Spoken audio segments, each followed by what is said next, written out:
Welcome to Next of Kin, the Parents Podcast.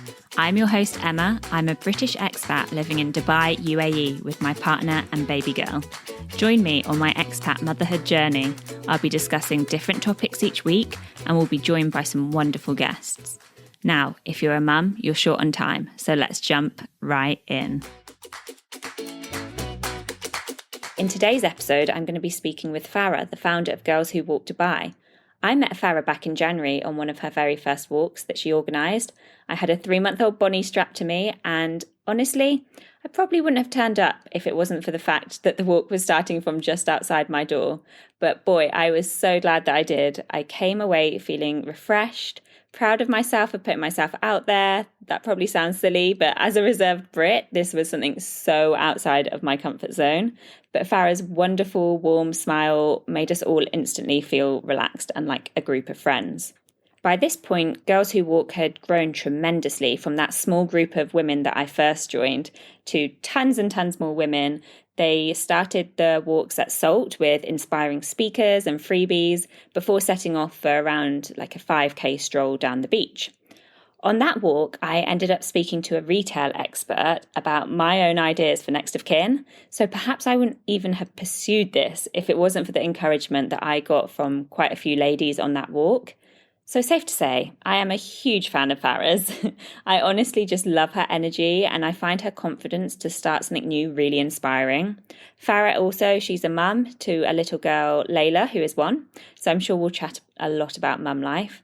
In case I forget to mention during the course of today's show, if you would like more info or to join a walk, head over to @girlswhowalkdubai on Instagram. That's where you'll find all the info. I think at the moment they're still doing the indoors walks at Dubai Hills Mall. So if you're thinking you fancy joining, but not in this heat, they've got you covered. Anyway, on with the show. Hi Farah, thank you for joining us on the podcast. Tell me, how has your week been? Thank you, Emma, for having me. I'm super excited. So this week's been crazy. I think we were just talking about our babies and their sleeping patterns. It's crazy how much parents, or especially mothers, go through. Getting up the next day like nothing happened. This is some strength, right? I know, and I was saying that mine always doesn't sleep properly just before a podcast recording with a guest. So I'm always blurry-eyed when I meet someone. So what have you been up to this week? Have you been busy? Honestly, just trying to keep sane. To be honest, my day is pretty busy with Layla. I try to take her out on play dates or soft area places. And then during the night, I try to squeeze in like a quick 30-minute workout. And then I'm dead for the day. Yeah, I feel you. I went to Mint Market yesterday, actually. Have you been to Mint Market before? Never, no. Okay, that's something you should do with Layla because we went yesterday and they've got a new venue at Habtoor Polo Resort.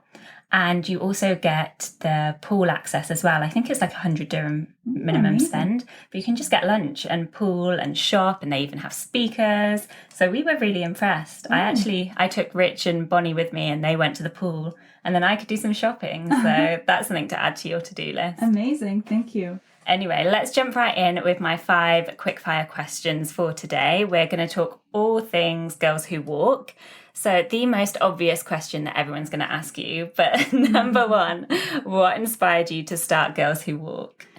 So I have a sports background. I grew up playing all kinds of sports. And after giving birth and leaving my job, I felt very disconnected, very sad that I couldn't go back and jump into the gym, especially after my C-section. So after, I think 8 weeks, was it, that I was able to kind of get back into walking. That was the easiest form of exercise. And I was able to do it with Layla also. So I would take her every day around the block, just walk for like 30 minutes.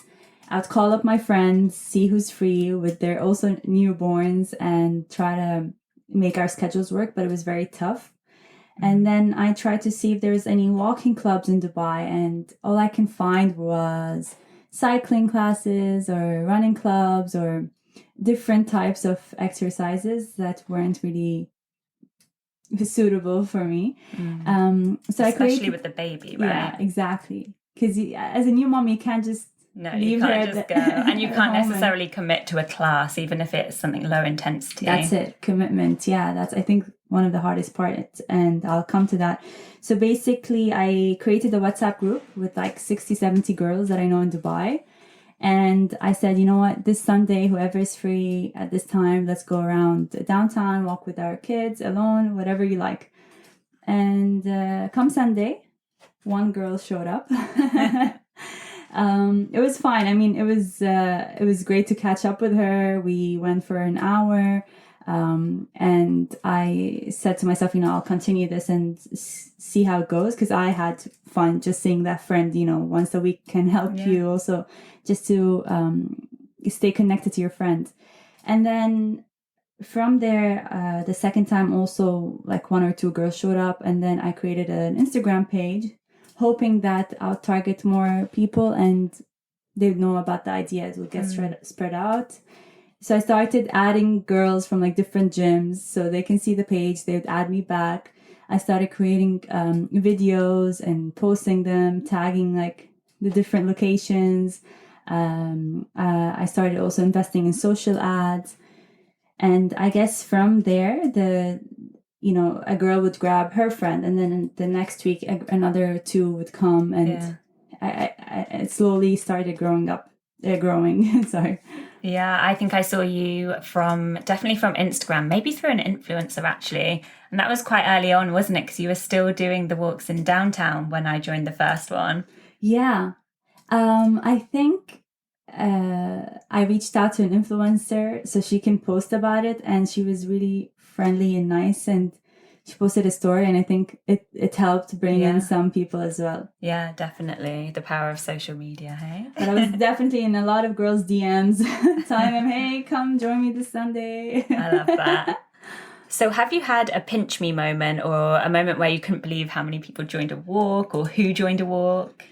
So I guess like a couple of months later, it was, I think, April, where the group was the largest. It was 60 girls. We all went to Kite Beach. That's when I just started settling in on Kite Beach. And that day, Be Dashing Salon came and gave out like free hair braids and free manicures, massages. And there were a couple I am gutted that I missed that. Don't worry, I'll have more cool stuff organized. And like a couple of cool speakers that came. So it was a huge crowd. Like everyone was staring at us while we were walking, and like, what's the stampede happening? Like, what's going on? This huge group of girls walking, taking over Kite Beach. So that day, I actually needed my sister and my friend to help out as well, like with the whole running this group, because I didn't want anyone to feel left out. Some were asking for directions.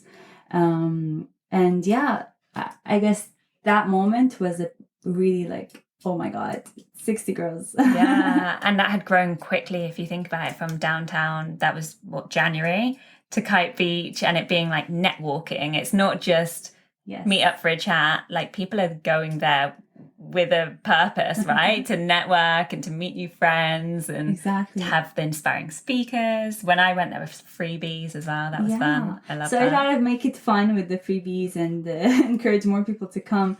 I guess the time where it really grew was March. That's when I started reaching out to women, inspiring leaders in their industries or entrepreneurs.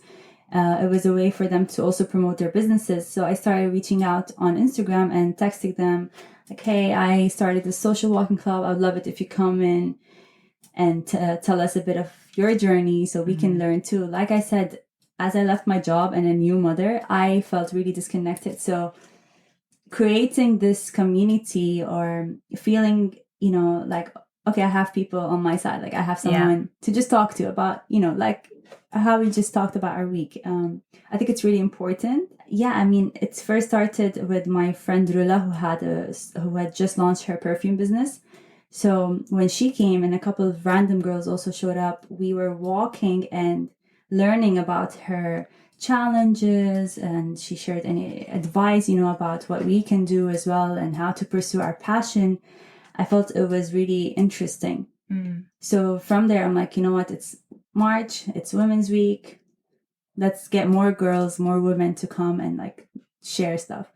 So yeah, my husband was sitting one day, he's like, yeah, it's like net walking. I'm like, oh yeah, it's also, if you think about it, it's like LinkedIn on legs, you come in, you're getting your steps in, you're networking, and there isn't really any financial commitment. You just come in, show up on a Sunday if you're free. And because as we mentioned earlier, like I went to a couple of networking events after giving birth, and it was so hard because I couldn't take my baby, and you had to commit to a certain time, and you're already paid, and it was just hard. So I didn't want to make any woman or any mother feel that way. So I'm really glad that more mothers are showing up with their strollers and their newborns.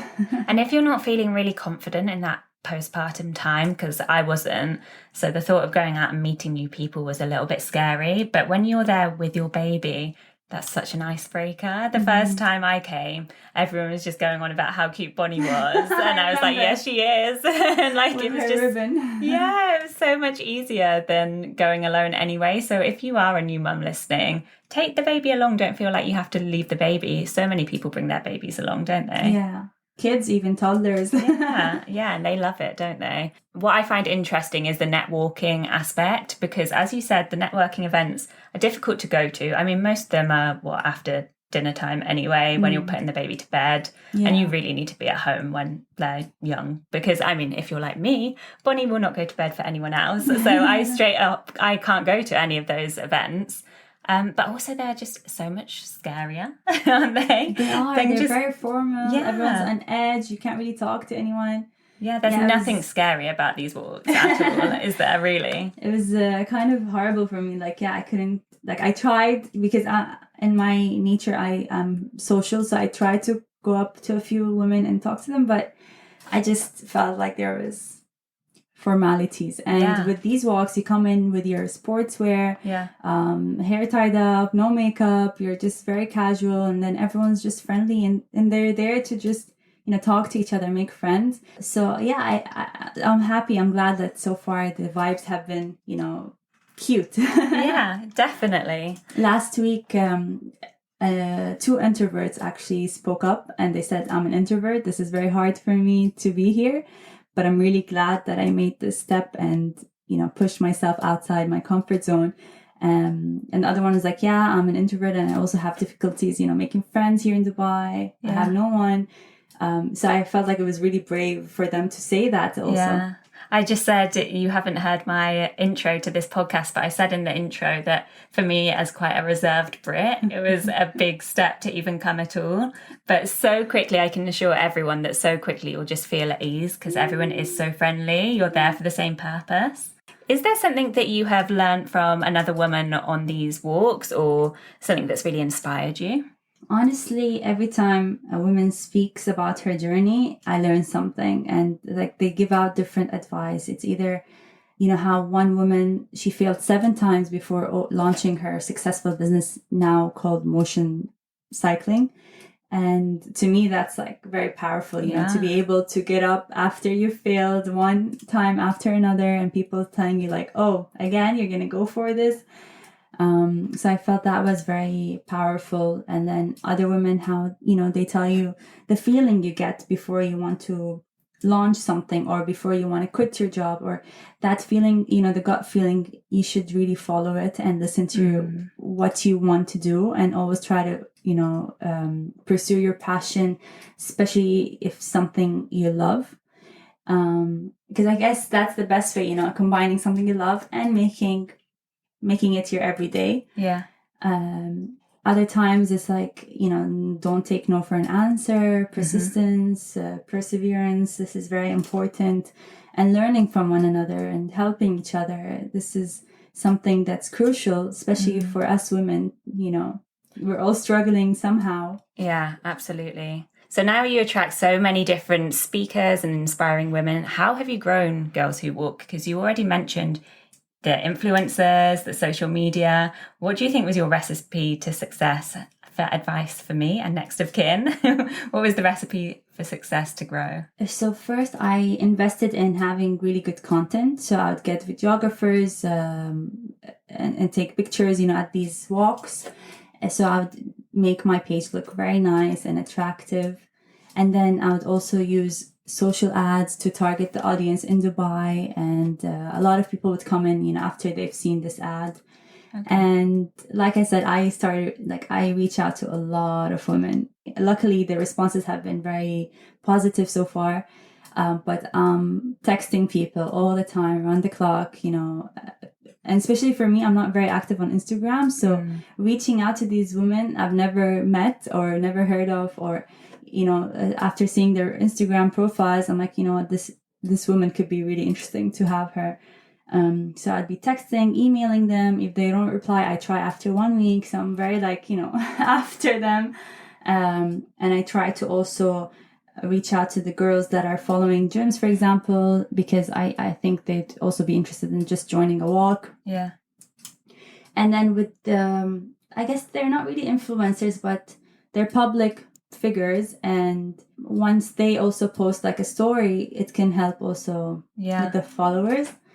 My target is not really about increasing the number of followers or making this page about me. I just wanted to be a platform for these women to come in and promote their businesses, and hopefully we'll be able to also talk about your business in one of these walks as well. I know, I'll have to come along. Maybe I need to do some public speaking sessions. No, you don't. You're great already. I say that as I've got a podcast.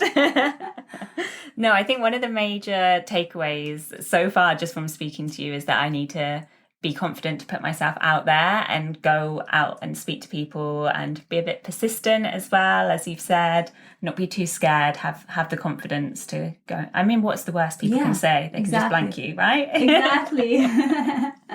Okay, my last question of these quick fire 5 is, do you know of any inspiring collaborations that have happened as a result of women meeting at one of your walks? So I remember one girl came up to me and told me, Farah, this is an amazing initiative. She was thinking of launching her own protein bar business. And one of the girls who were there has already launched her business called Oatfill. It's also about the healthy side of protein, food, snacks. So when I put them in touch and they spoke with each other, and she started, telling her about how her story went and what difficulties she went through, and she started also encouraging her she should really go after it if she loves it. And then a couple of months later, this girl Eve, she texts me and tells me, Farah, I launched my brand. Amazing. And I'm really happy. I was so inspired by that walk and by meeting that person. So that really helped me with taking this step, because it's very scary. Yeah. And another time was my friend who has a beauty product. She has Loris Organic, and at the same time there was another lady with a beauty platform, online platform. So they were able to take each other's numbers, emails, and create a business opportunity out of it. Yeah. So if people don't think the networking aspect would work, look at this as an example. That's amazing. There are many things, even a simple connection can get you along the way. Yeah, you don't know who you're going to meet there. Exactly. And that must be so nice for you when you're maybe not feeling too inspired one day, if you've been up all night with Layla. It must be so nice to get those messages and to remember why you're doing it. Yeah, I mean, I'm really feeling happy and by creating this, because it's something I've always wanted to do, to be able to work with people and see them be happy and make something useful out of it. And, even if I can help in the smallest ways, this is something very meaningful for me. Yeah. So I want to talk to you about something that you've mentioned already, is that feeling of being disconnected after having your first baby. And you, like me, went back to work, right? Realized it wasn't really happening and quit, and then started your own thing. And actually at the first walk, I don't know if you remember, but I was in the midst of trying to find a nanny, because I'd realised I actually do need to go back to work very soon. And I think you'd already quit by then. So I then had the same journey of trying to go back to work. Mm-hmm. How did you find it all at the time? It was a very difficult decision, because I loved the company I was working for. But I just didn't want to fall short on any of my roles. At being an account manager, being in sales, and having targets was just a stressful load for me, and I couldn't have that. And being a new mother, so I decided to just take the step, leave my job, stay with my baby for a year, see how it goes. Right now I think I'm at a stage feeling inspired by all these women to just kind of try to think of my own thing. Yeah. And look at you now. Like, you left your job, but you started a podcast. And yeah, but I haven't made money yet, guys. I need to launch the brand in a few weeks. Mama's gotta make money. I know sometimes people ask me how it's going, and I think they want me to give a really inspirational story, and I tell them I absolutely love it, but I can't give the inspirational story yet till I've actually launched and made sure that this works and is. Yes. Because sometimes you feel like you're in a bit of a dream, in a bubble, and you want this to be your life, but I need to obviously make the money for this to be my life. But how do you feel right now? Like, do you feel this is what you want to do and you're happy? Yeah, I really enjoy it. So I really want it to work, but obviously give me a few weeks. It will work. Give me a few months or just a few years. Envision yourself, hopefully in a few months, somewhere bigger. And I need to go back to coming to the walks. At the moment, I haven't gone to a few because I've had things to do with Bonnie, but I need to come back just for that bit of inspiration, being around other women, because it seems like you found that as well, just being around all these women that you can now call friends who have got these, they're like founders of brands. That seems crazy to me, even though that's what I'm doing. Like, being around these kind of women is so inspirational, and it's going to pull you up anyway. And they all started somewhere small, You don't jump from 1 to 100 in like a day. It will take time, and it'll take energy. There will be days where you're crying. There will be days where you want to quit and stop everything. But, since you love this, hopefully that love and passion will keep the drive. Yeah. And just keep envisioning yourself like, I can do this. Have people around you encouraging you to, because I feel like that's important for me to hear those words like, oh, you're doing a good job, or thank you for this. Yeah. That will, hopefully let us go on, and the money will come. Yeah. Don't focus on that for now. Yeah. So let's go right back to the start of your whole motherhood journey. Like, how did you meet your husband? Did you always want children? Tell me your story.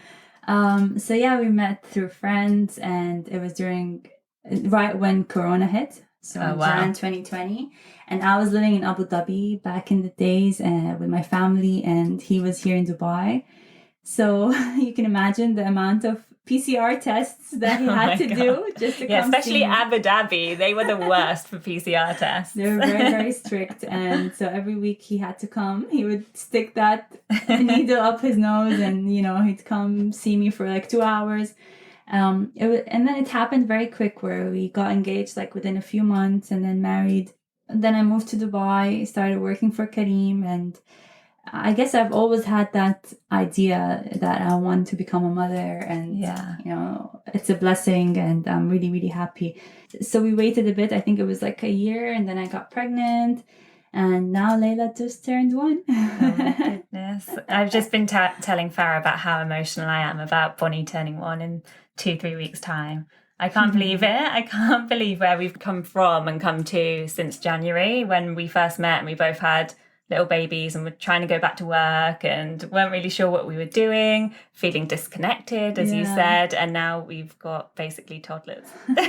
We've got lives to look after. Yeah, it's crazy. It changes things. Like, you change as a person. I'm sure the way you react to situations, the way you look at things will change a bit, and even your marriage, the way, I don't know how to say it, but I guess like the dynamics of the marriage also changes a bit. Yeah.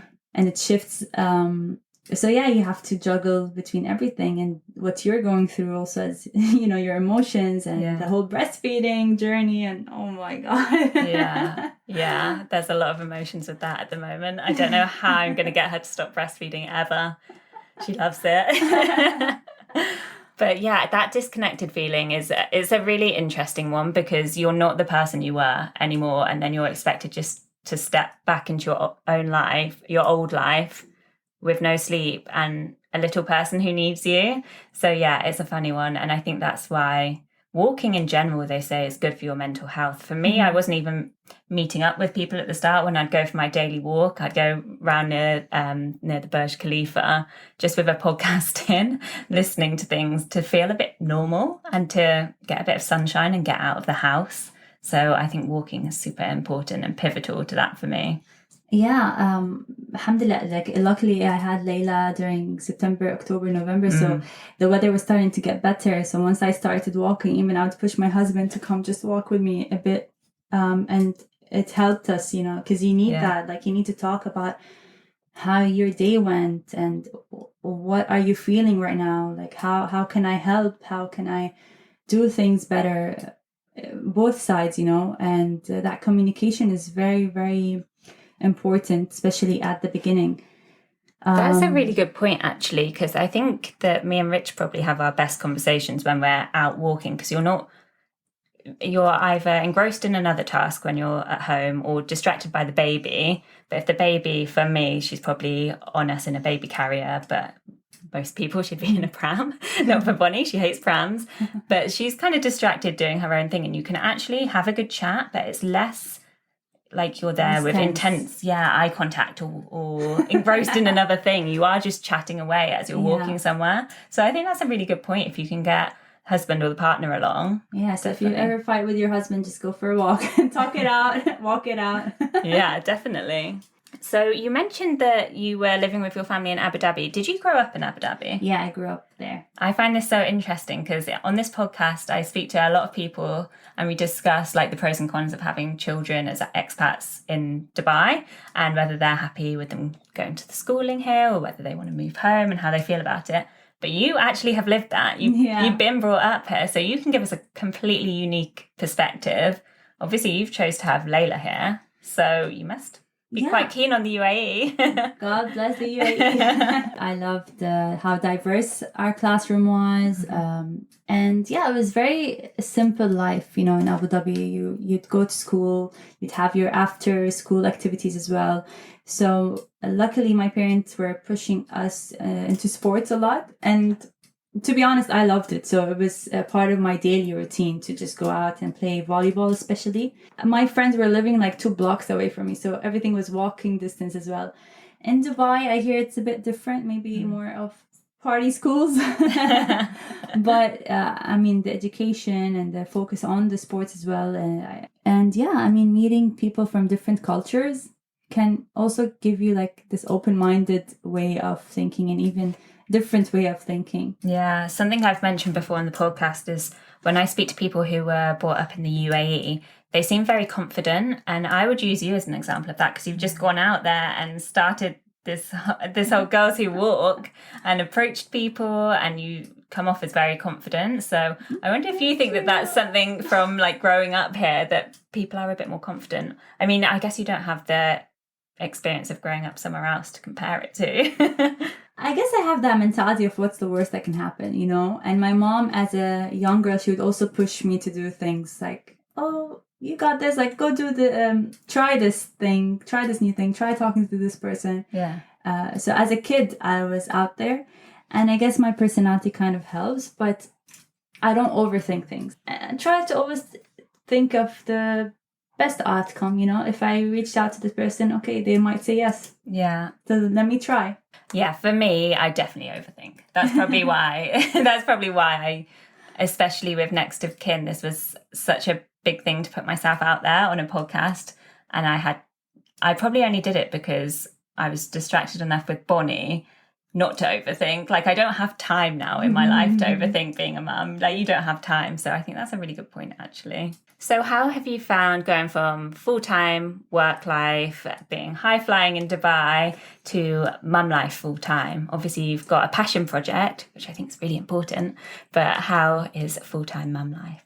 Not easy. You know, especially when you see your husband putting on his shoes, getting out there, going to his office, meeting people, having meetings and interacting, you know, with things that are not related to baby foods or her nap time. Yeah. So it's some people might say you might even feel some jealousy. For me, I'm happy, I'm content that I'm there for my baby, but it's definitely difficult being there at home the whole time. Of course, I try to do different activities, but it's a different type of stress when you're at home, because you're also need to be, perfecting everything, like the way you play with her, you want to try to help her develop her brain, the way you speak to her. So there are different things that you need to keep in mind, especially the internet overwhelms you with all this information and the comparison on social media, like how other mothers do it. So there's a lot of pressure on you doing the simple stuff, even putting her to bed, like how you should do it and stuff. So it's like you're trying your best all the time, and there's constant effort. And then there are things where, she might scream and shout, and then it triggers you, and you try to remain calm. But so it's also managing your emotions, how you deal with stuff. So it's completely different era for me. I'm learning to cope with it. Of course, the routine can get boring. I'm not gonna lie. It's tough to just be with a baby, especially if you're not seeing your friends and other people like how you used to. And there are times where I question, like, do I need to spend all this time with her? Will she ever remember it? I don't remember my mom, like, at such a young age. Like, maybe, I remember the earliest memory, maybe at 4 or 5 years old, but I don't remember her taking my bath when I was a baby. So inside me, like, there's this constant questioning, and like, will she appreciate this? Was she feeling loved? Does she know who I am? Like, there's so many things where you're also feeling upset, like, oh, okay, I also want to just hang out with my husband. And then it's all about the baby. Like, your whole life changes, even when your mom calls you and asks, like, oh, how's Layla doing? Like, everything just changes. And I mean, tough situation being from financially independent, getting your own money, going out there, growing in your career life, and then taking this step. But to me, I try to see it as not a step back. It's just a phase where maybe in those like 2-3 years, I can be with her, and that will like boost her confidence as an older child, hopefully.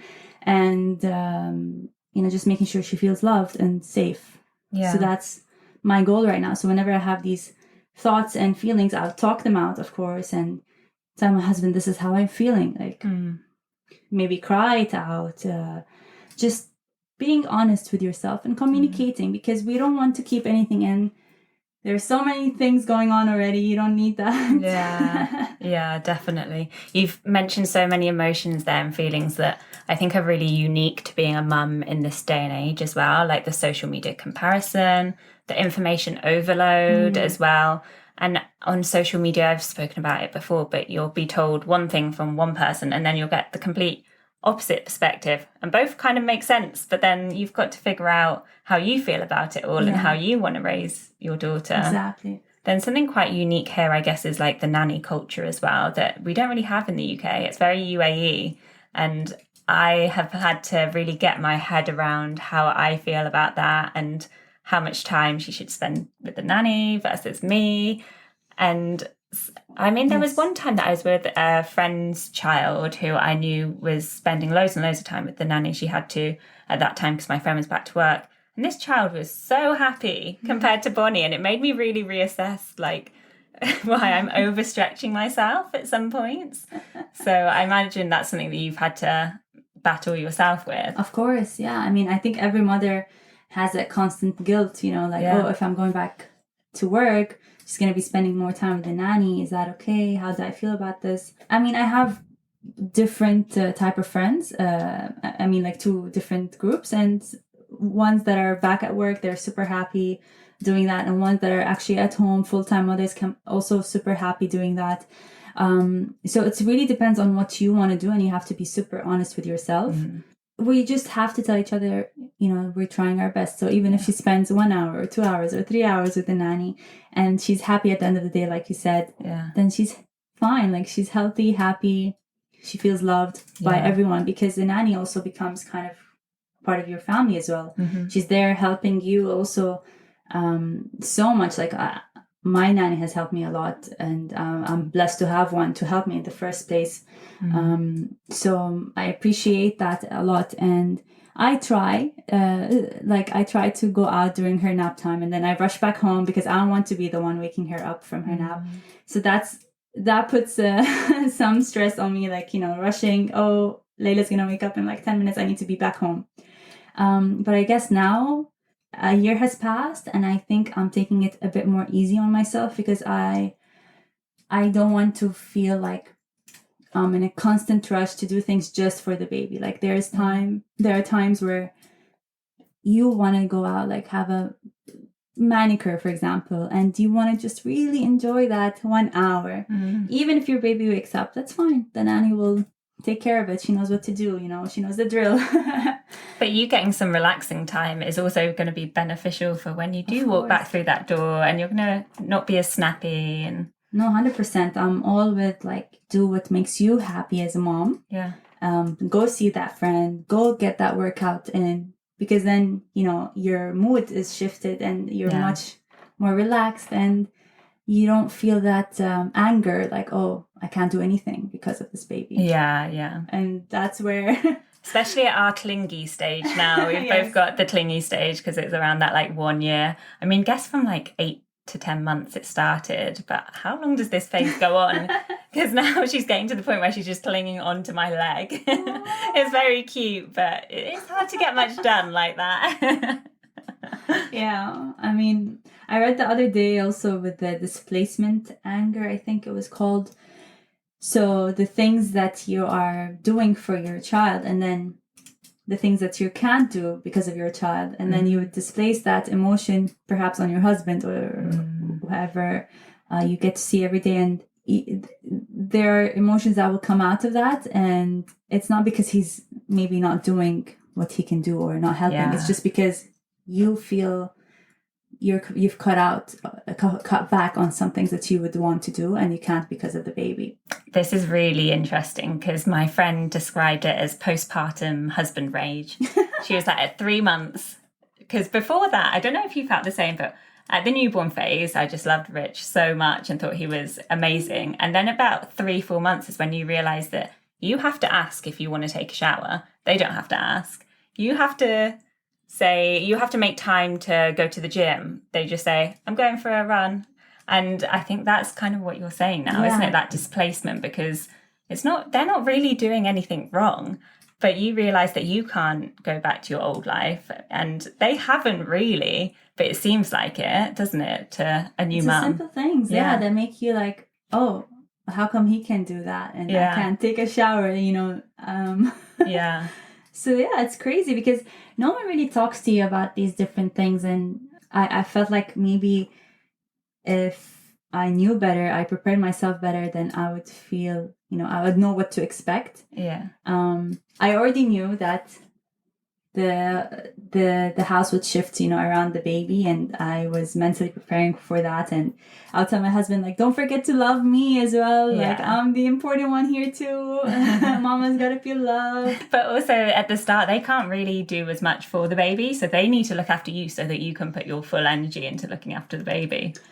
Yeah, honestly, with my case, my husband has been very supportive at the beginning because I had a C-section, so I couldn't really move. I couldn't really hold her, carry her. So I was in bed most of the time. So he would, for example, change her diaper. Yeah. And I really appreciated that. Yeah.